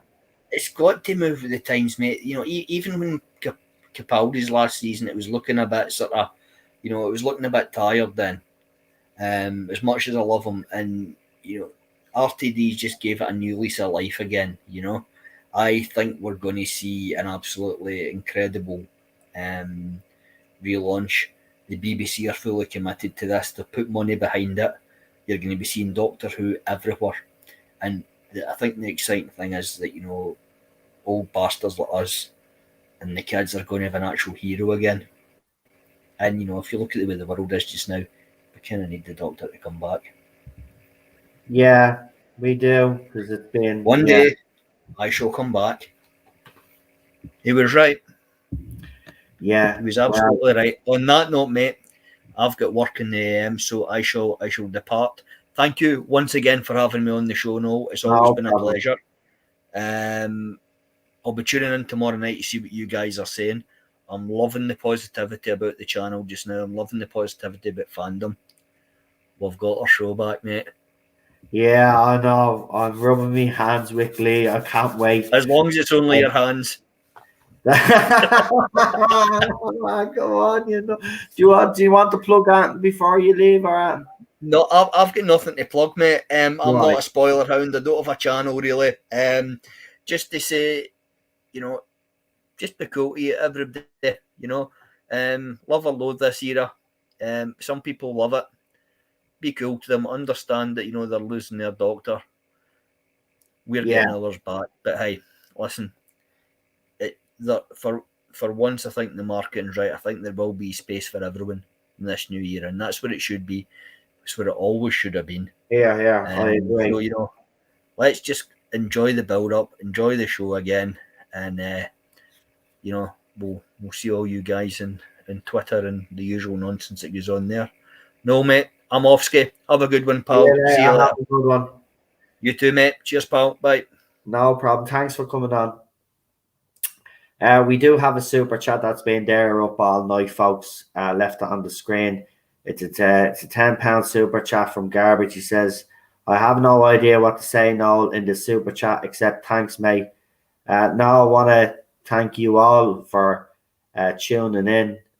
This has been a very fascinating conversation. And again, everything that has been discussed, where there was talk of stuff, as we say, it's all rumor and speculation. And of course, we were speculating a lot because that's what fans do. It's because when you get something exciting like this, you have all these theories running through your head as well. You know, and again, I'll just say to the people that are a little bit cautiously optimistic, I can understand where you are coming from, and I hope that RTD can give you something that you are satisfied with. Look, I do believe he will deliver for us all. He delivered back in 2005. He's obviously since then went on to do great things, as we have heard tonight. So, it is an exciting time, but I do have that buzz, that positivity. Look, I honestly believe what was said tonight. He loves the show. He comes back because this is a rescue mission. They're throwing all their weight behind it. It sounds like, I think this is a time to be genuinely excited, and let's enjoy the build up. At the end of the day, we'll see what is produced, but right now we can enjoy this moment. All fans can. As I said, when I had the panel on, a lot of people were quite emotional. So this announcement has had a positive effect on the fandom. And as highlighted, there has been a lot of positivity in the fandom. As I said, there are still a few that are going to take more convincing, and that's their right. As we always say, it is their right. We got to remember what the fandom has been reduced to, and it hasn't been a nice place for a lot of fans. So I can understand the hesitancy to this announcement and a bit of skepticism. It does happen, but at the end of the day, it's still something positive than what we've gotten. That's what I'd say to people. If you look at it in those terms, look at what he actually has done since then. And he does have a love for Doctor Who. And I think he will do right by it because as it was spoken about tonight, this is a rescue mission. They know that the basically last chance saloon, and they don't want Doctor Who to go away, and I'm quite encouraged about that. But as I said, everybody will have different feelings about this announcement, and remember, everybody is entitled to their opinions, no matter what they are, because that's what fandom is all about. But let's hope we can move on from all of the nonsense, the pettiness, the bullying, the trolling. It's time for the fandom to move on. For the fans that genuinely love this, they're going to be waving goodbye to their doctor, and that's going to be a sad time for them. For us, when RTD officially starts working on his, we're going to be buzzing. And, those fans are still going to be hurting. They're going to take some convincing as well to come back, whether we agree with the type of fandom that this show has attracted. This is the big job. The RTD will have to try win some of those long-term fans that are still not quite sure, and it'll be the same for the newer fans that have recently joined, and there's others that have given up on Doctor Who, even as far back as when Matt Swift was the Doctor. So, but do I believe he can do it? Well, look what he did for the fandom in 2005 when the show came back. I honestly believe that this man can drag this show forward, and he can do it in a way that will please all fans.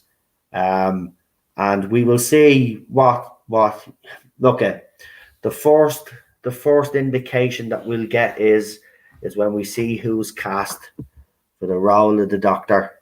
We see who he gets as companion or whatever route they go down, and then we could start seeing things come together then.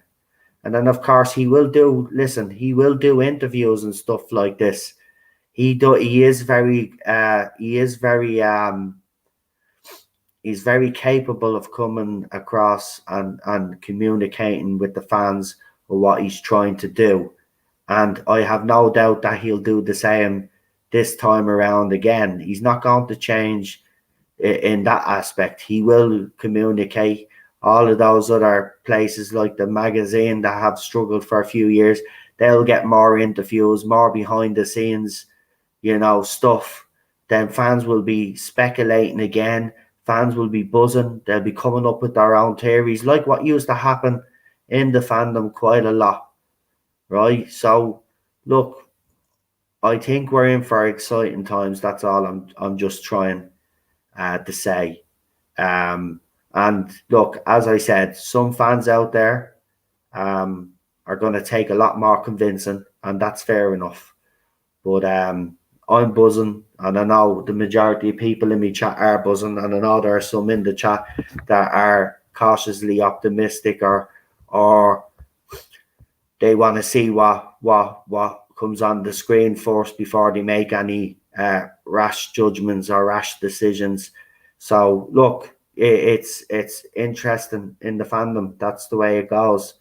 But we'll see what happens. I'm buzzing anyway. And we other fans, as I said, will have different feelings on it, and we're all entitled to those feelings. You know what I mean? It's been a tough time these last since the casting and who was announced as showrunner when Jodie Whittaker and Chris Chibnall took over.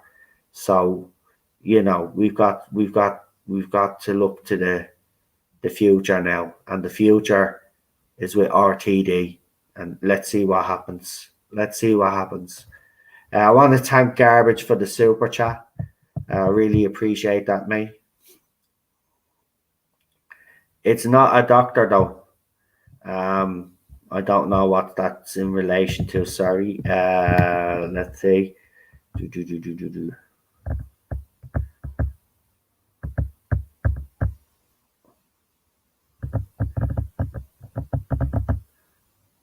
We'll see where he goes with it. The casting will be very important.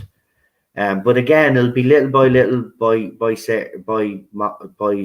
different fans. As I said, there'll be RTD's announcements. Some fans are buzzing and are looking forward to the future. Some will probably need to see who the actor is that they choose before they get the same buzz as we do. It could be some, as I said, until the show comes onto the screen or they get a trailer, could do it for them. One thing that RTD was very good at was his trailers, his little TV spots. His trailers sucked you in. So I will wait to get fired up when I see the casting that will push this show back into the good age. See, again, for Lord Thought there, obviously, if they cast the casting to him is an important factor for him. And as I said, for other people, it'll be when they see a trailer maybe, or they see who the companion is that's going to go along with this Doctor, So as I said, look, everybody is entitled to that, and we've got to get, at the end of the day, everybody has to be patient with everybody else in the fandom. You know what I mean? And it goes for all sides of the fandom. You know what I mean? Everybody's going to have different feelings about this, different feelings about the actor, different feelings about the companion, different feelings about a trailer. It's the way it's going to go until we see the full series, until some fans see the full series on screen as well. And look, at the end of the day, as I said, we've got RTD coming back to do something to Doctor Who that he did in 2005. and that can only be positive, and that's the thing that I will say. And as Gormanator rightly said just before he left, this show truly will be, or this era truly will be, I do believe under RTD, will be for everybody. Because I don't think Doctor Who, and I said this ages ago, we've all been saying this, the show cannot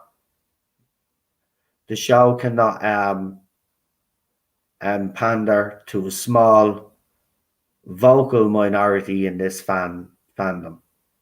What it needs to do is it needs to broaden its audience, right? And it also needs to not win back fans, but it needs to draw in all fans from whatever background, religion, all of that, right? This show should truly be for all people, and you can, in the modern age, do that, and you could do it properly. Look at shows like the Orville, how they did it. They did it properly. Nobody's complaining about the Orville, right?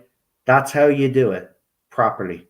That's what RTD did the first time round, and that's what I believe he'll do the second time round. But that's me. So look, I will, as I said, tomorrow I have on Marty. Marty, I seen him in the chat there earlier on. He says he's got all his notes together because he has so much to say. So I just want to thank tonight's guest, Gormanator. It was a pleasure having you on. What we're going to do then is tomorrow night, before, obviously, we're doing Rick and Morty as well, so don't worry, that's not going to be clashing. I'll be going a little bit live earlier with Marty, so you don't have to worry about that. We're not going to miss Rick and Morty either. So it was just this time was the only time that I could get Gormanator because he works. So this is why we had the stream on it was on after 8 o'clock. But with Marty, we'll be able to get Marty a little bit early tomorrow. So we'll be doing Rick and Morty as well. So it's 2 streams tomorrow. Great guest, Noel. This was a great show today. Thank you very much. I really appreciate that. Actually, I'm liking these individual streams because when you do panels, and I'm guilty of it myself, sometimes you can talk over each other. Not everybody is able to express their opinions quite as much. So with these individual streams, that can actually happen. So yeah, I'm enjoying it. I'm going to enjoy the one that I have with Marty tomorrow as well.